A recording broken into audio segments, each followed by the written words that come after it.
Yeah, come on in here. Here we are for the winning formula into the bye week, and I'm Paul Allen, joined by Ron Johnson from Fox 9 and Pete Bercich, the analyst for the Minnesota Vikings Radio Network. Sadly off a loss to the Bears. Nice chill time right now, and we will have a winning formula courtesy of the Minnesota Lottery next week into the Las Vegas Raiders game. But let's take a look at the first 12 in truncated fashion and begin with Pete Bercich.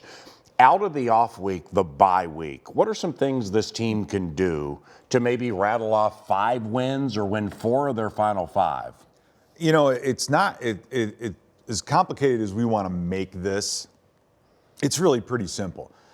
You lost 2 games in a row by a combined 3 points, but you had 7 turnovers. Ugh. 7 turnovers in 2 weeks. Those are added possessions for the opposing team. Your defense is doing, for the most part, well and making teams kick field goals instead of scoring touchdowns. Yeah.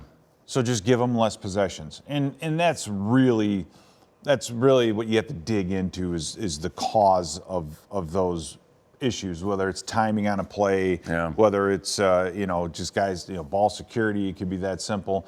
Those are all the things that you really, I think, first and foremost need to cure, to make sure that we can sustain drives. And if we don't, at least we're going to end it on the foot of a punter and exchange some field position instead of just turning the ball over and giving an offense an advantage. So that, honestly, that's the main thing. If we just quit doing that, even if the offense isn't up and down the field all day long, you're going to have a chance. You're going to have a much better chance. And judging by 3 points in 2 games, it's not a huge, it's not a ton that you have to do. What do you think?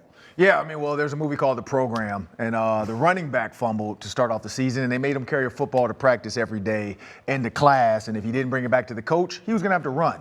I'm not saying that's what you do to grown men to make a lot of money, so from a turnover standpoint, I think Pete's right.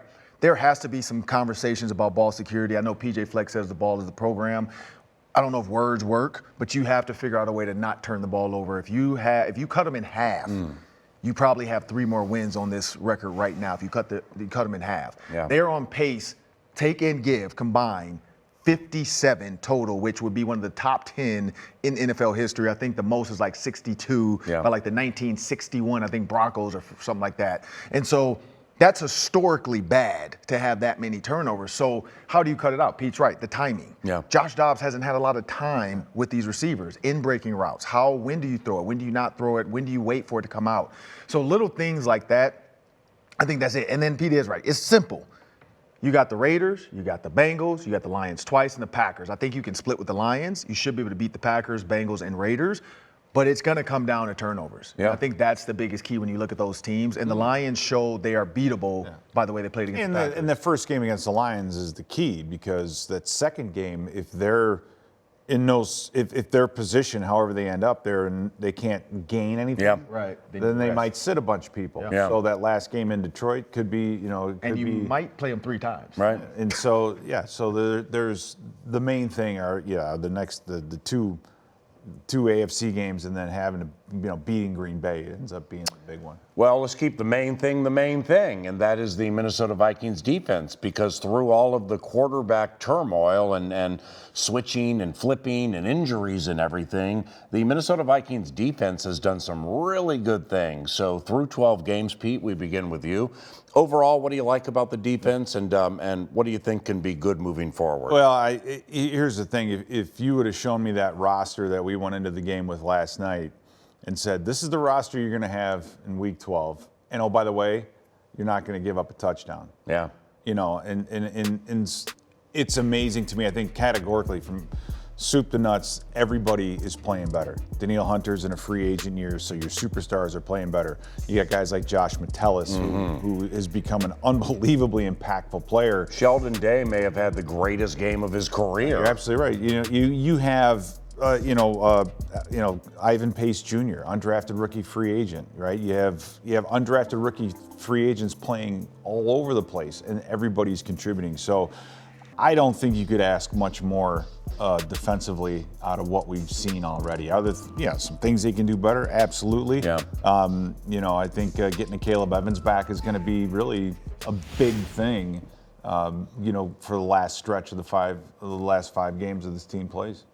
I think the defense has gotten better, and it's statistically it's shown. When you look at the first time they played the Bears, they were 22nd in points. Now they're 15th. It's probably going to go even lower now after that last game, giving up 10 points or 12 points, no touchdowns.